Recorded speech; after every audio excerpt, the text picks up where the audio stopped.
Svako putovanje, nebitno svoje dužine, je otkrivanje novih prostora, ljudi i običaja. Međutim, putovanje je i život, kao što je obratno život putovanje. Još ako je to putovanje u sopstvenoj, pokretnoj kući, onda je taj život na točkovima izazov kojem je zaista teško odoleti.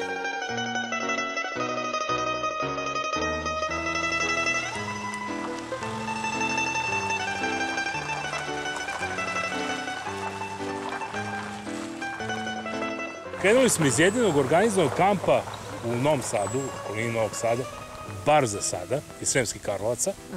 Pravo u Slankamen. Onda smo malo došli do Janka Čmerlika da vidimo kako izgleda revolucija. A tebe samo revolucija zanima, jel? Revolucija nas je održala. Dobro. I onda smo bili do tvog prijatelja Nikole, pravili smo kolače. Dobro smo se osladili kod Nikole i onda smo otišli do najstarijeg kućerka u Sremu. Aksentivog kućerka, jednog veselog sremačkog mangupa po kojem je verovatno nastala pesma Ima jedan kućerak u Sremu. Kućerak u Sremu, to je u mestu Ogar.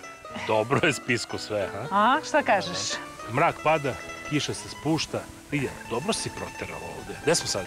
Došli smo iz Ogara pravo u Kupinik. Naš kamper se kreće vrlo egzotičnim mestima. Šta je Kupinik, jesi naučio? Dobro sam naučio tu lekciju. Poslednja srpska srednje vekovna prestonica na obali Obedske bare. Jeste, Sava zapravo je bila ta prirodna granica i te močvare su bile strateška stvar u odbrani od Osmanlije. Tako je. A ja idem sad sa odbrane od hladnoće. Noć se spušta. Idem da startujem grejanje u našem kamperu, da pripremimo neku večericu. Vidimo se ujutru.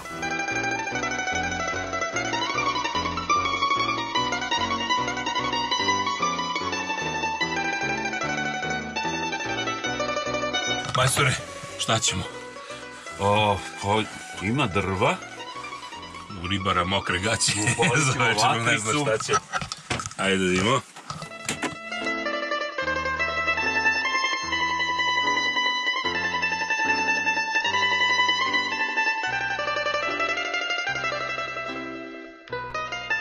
Ovu prvu noć je spasao, verovali ili ne, radijator. Sinoć smo otkrili da nam ne radi grejanje.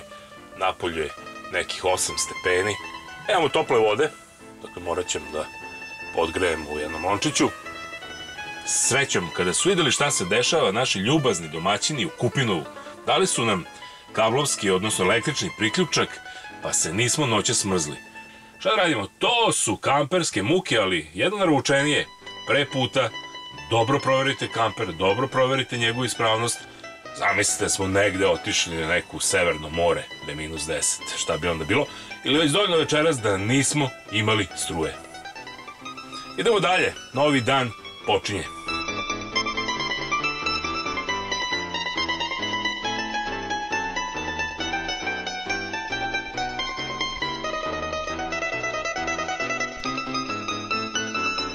Petre, evo nas između Obedske bare, modernog sela Kupinova, a u stvari smo u realnosti u istorijskoj tampon zoni moderne Evrope.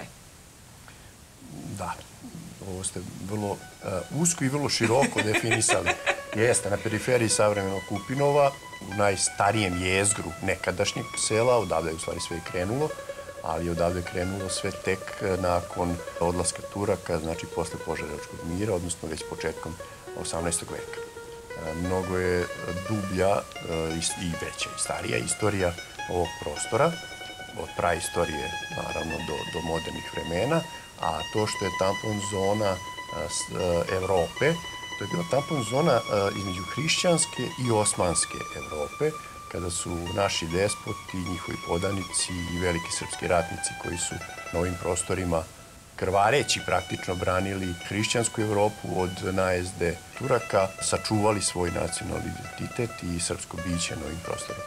Selo Kupinovo je praktično geografski najjužnije naselje u Vojvodini. Reka Sava na svom toku ovde sprem Kupinova pravi jedan veliki meandar, Kupinski kut. Na kartama to liči na jednu veliku suzu i to je nekako najistoreniji deo kao užoj Srbiji, odnosno u polje balkanskog prava, balkanskog poluostrva. Kupinovo takvim položajem garantuje veliki broj arheoloških nalazišta. Ljudi su uvek nekako uz velike reke se locirali, tako da mi od neolita praktično imamo ovde stalno, kontinuirano nastanjivanje ljudskih populacija, odnosno organizovanih ljudskih zajednica, tako da ovde kontinuirani život traje gotovo nekih 8000 godina. Mi pričamo samo u ataru Kupinova na nekih 30-ak lokaliteta je potvrđeni su nalazi, međutim, mali broj takvih lokaliteta je dostupan i vidljiv posetiocima. Ono što je svakako najinteresantnije, što nama najviše imponuje, upravo su to lokaliteti vezani negde za našu nacionalnu istoriju, a koji imaju sačuvanu arhitekturu. To je, recimo, ovde u neposrednoj blizini ovog prostora gde se sada nalazimo, a doći ćemo i na to, je tvrđava srednjevekovni grad, praktično Kupinik, koji se može sasvim sigurno i s ponosom i onako činjenično prozvati posljednjom prestonicom srednjevekovne Srbije. Uz njega mi imamo još dva lokaliteta, dva objekta.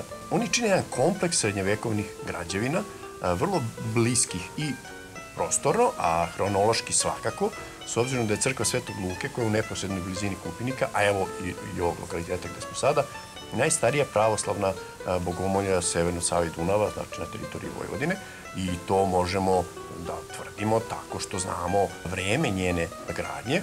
I treći lokalitet je lokalitet na kojem se nalazio nekada manastir Obed. Obedska bara ima to veze. Danas je to lokacija crkve Majke Angeline. Ona se nije uvek zvala crkva Majke Angeline, ona se zove crkva Majke Angeline u narodu je ona mnogo duže, ima taj pojam, ali se od 2007. od poslednje obnove, rekonstrukcije, osvećenja tog objekta, ona i preimenovala u crkvu Majke Angeline. Nekada je to bila crkva Blagoveštenja, manastira Obed. I ona je neki kilometar i pol od ovog prostora. A ono gde smo mi sad trenutno je dvorište etno kuće, u literaturi poznato i kao etno kuća porodice Putnik. Ona je uz portu crkve, na 200 metara od Kupinika, a preko tarabe nam je Obedska bara, tako da je sama pozicija svih ovih lokaliteta izuzetna.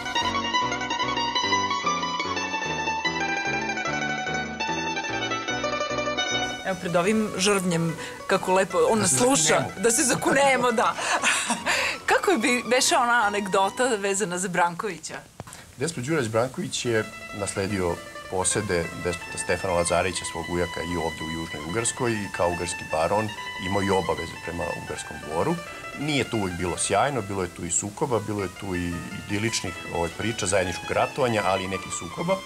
Iz tih sukoba sa porodicom Hunjadi izrodio se jedan napad na već ostarelog despota Đurđa ovde u Kupiniku 1455. godine.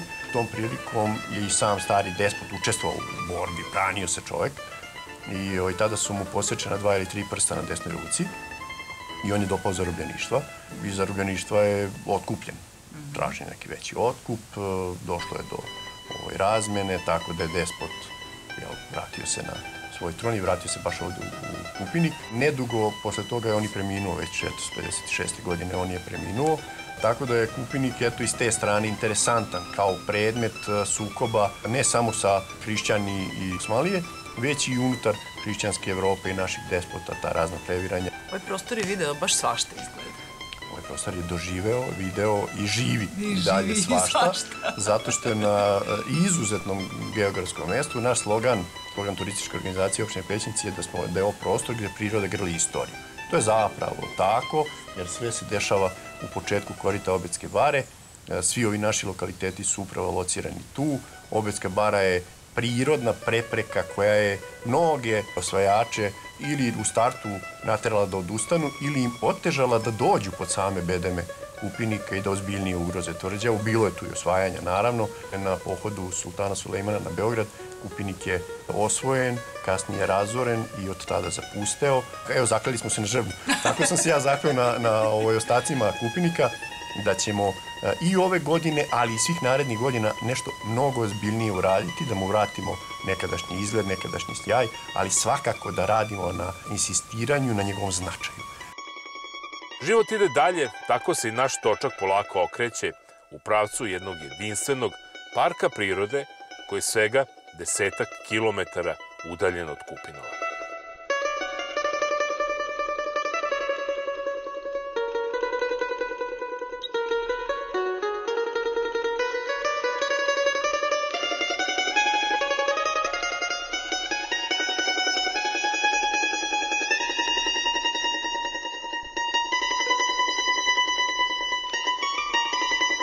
Obedska bara je neviđeno blago koje imamo. Zbog čega je tako vredna? Zato što je splet meandara reke Save koja je napustila ovo područje pre 6000 godina za sobom ostavila vlažne livade, močvare, bare i šume.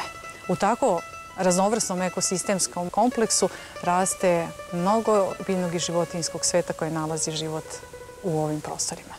Mi sad ovde gledamo jednu pravu prašumu iza nas, je li tako? Tako je. Inače, Obedska bara sastoji se od potkovice koje je napušteno korito reke Save u dužini od 13,5 km i potkovice koje predstavlja šumu, Debela gora i Kupinske grede. Pored toga, Kupinski kut i Grabovačko-Itovačko ostrvo su sastavni delovi rezervata na površini 9820 hektara. Ova šuma se ne seče, je li tako, nikada? Da, rezervat je, s obzirom da je specijalni rezervat, u 3 stepena zaštite je koncept. Prvi stepen zaštite je šuma, Debela gora, i to je temeljna vrednost rezervata. I to su šume hrasta lužnjaka, šume ravničarske, plavne šume u Sremu, na površini od 315 hektara gde se rade samo naučno-istraživački radovi, vrše se monitorinzi, praćenje šume, ptica i ostalog živog sveta koji se tu nalazi. I kao takva nam je primer kako se priroda ponaša bez uticaja čoveka, to je taj koncept konzervatorske zaštite. Ivana, koliko smo ugrozili prirodu? Pa kroz istoriju priroda je trpela mnogo od čoveka kroz razne njegove delatnosti. Koliko smo je ugrozili, onoliko koliko danas i vidimo posljedice njenog delovanja.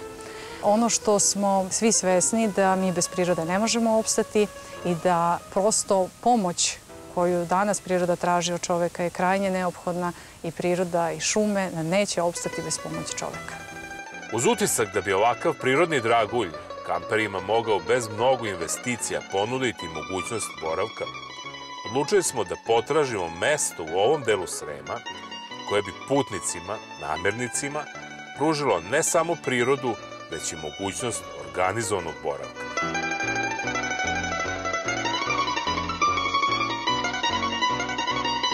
Od kulture preko avanture. Videli smo, ni kiša nam ne smeta. Kada si u kamperu, kada padne kiša, šta se radi? Planiraš gde ćeš dalje, parkiraš ispred muzeja, obiđeš muzej, kiša ti ne smeta. Pa dobro, ali onda dođe mangulica. Ali onda dođe i ovo uživanje ovako, čim izađe sunce, mi smo odmah tu. Evo nas u Zasavici, jednom od retkih uređenih kampova u ovom delu Srema. Da, u ovom delu Srema apsolutno i jedan je od ređih uređenih u celoj državi. Činjenica je da je i ovaj kamp pravljen po evropskim standardima. Ovo je mali kamp, ali je kategorisan sa 3 zvezdice i one stvari koje ga tako kategorišu su besprekorni sanitarni objekti, divno mesto za druženje, dobra kuhinja uslužna koja može se koristi. Mi imamo jedan od klasičnih kampova koji je sa 3 zvezdice, a da kaže da je to 4 zvezdice, znači jedan od najuređenijih kampova, gde dolaze 99% stranci koji uživaju onda i u ovoj prirodi Zasavice, jer to su ljudi koji pešače, koji idu čamcima, koji idu biciklovima i oni su zaista pravi uživaoci i zato smo kamp i napravili, da bi tim ljudima koji objektivno vole prirodu priredili još i takav smeštaj, a oni koriste onda Zasavicu za ove svoje uobičajene treninge. To je jedan prokrčeni grm, ali je na rubu fenomenalne ponude koju Zasavica nudi i to je dovoljno za kamp. Za kamp zaista ne treba mnogo.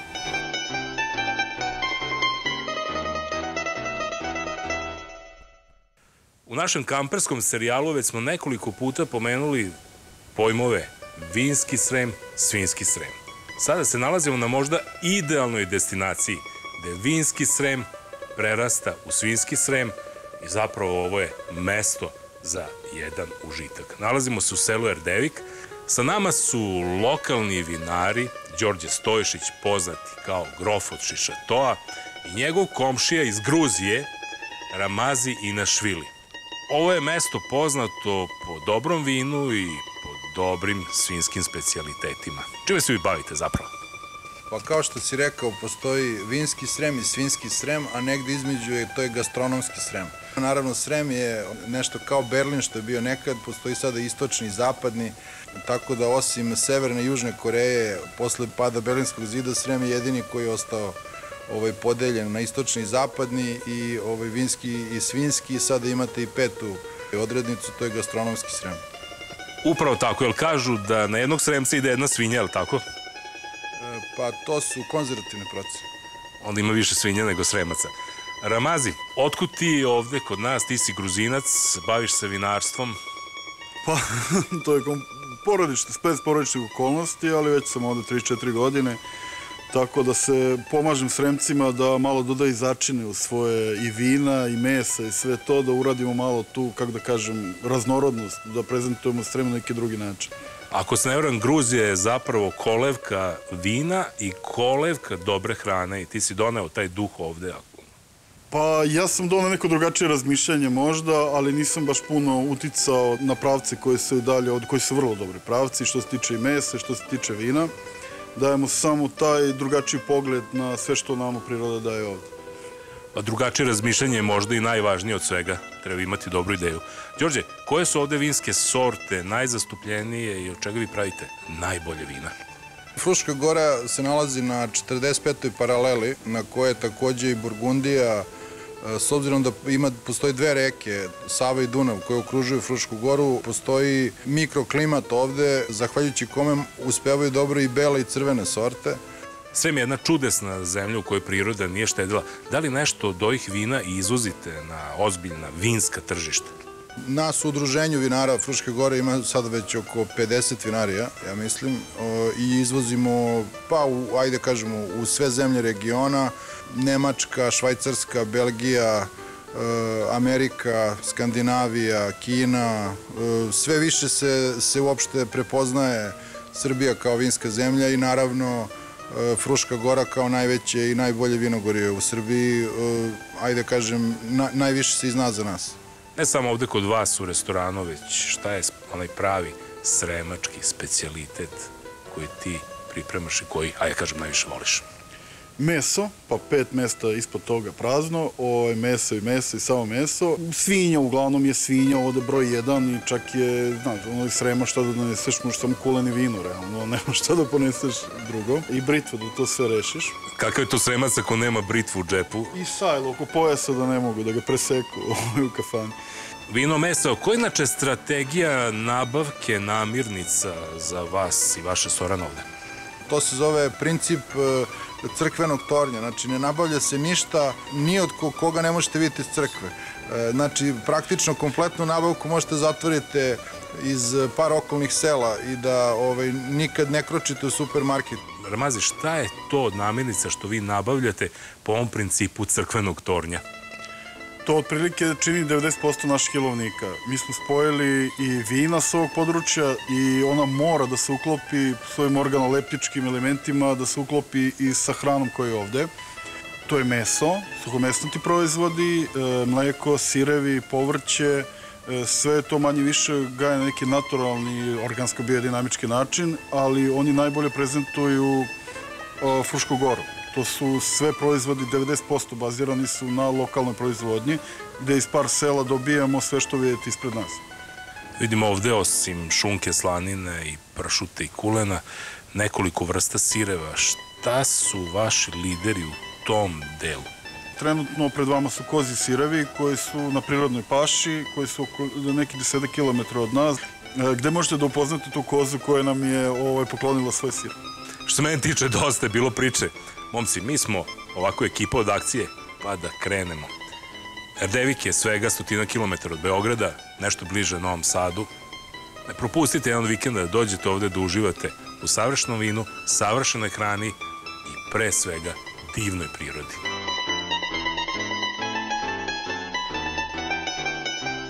Za vas kamperiste, jako jednostavno jelo ću spremiti sa pečurkama. Može da bude bilo koja vrsta pečurke. Ja sam odabrao sunčanicu, zato što je služimo u našem restoranu i vidjet ćete i uživat ćete. Pečurke smo panirali, to je način pripreme paniranje, a samo prženje se zove pohovanje. Znači, uvaljali smo ih u brašno, jaja i panko prezle.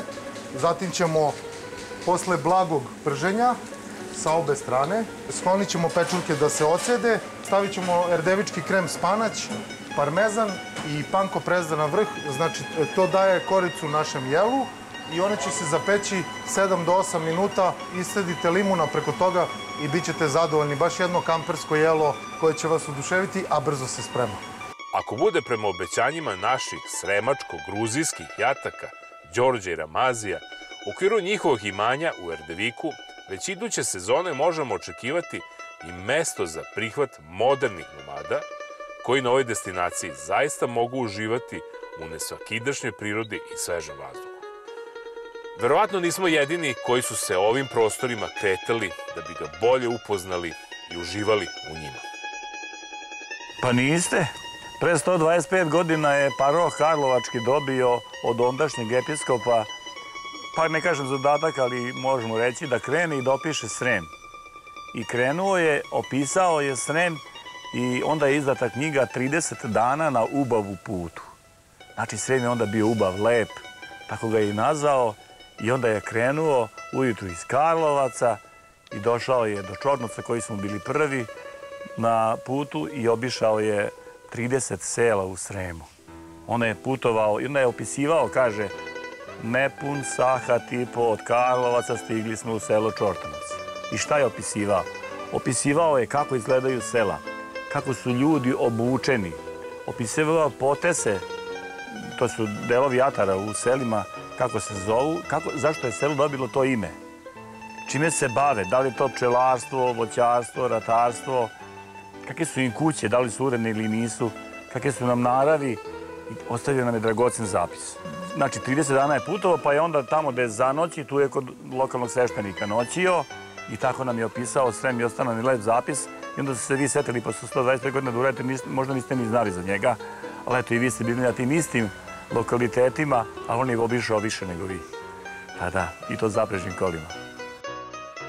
Naših 30 dana na ovom ubavom putu prosto lete jedan za drugim. U sledećoj epizodi upoznajte zajedno sa nama Sremsku Mitrovicu, grad sa nekoliko nivoa istorije, iz sela Jazak, Malu Remetu, pa sve do skele na Dunavu koja će nas odvesti pravo u Bačku. Vidimo se!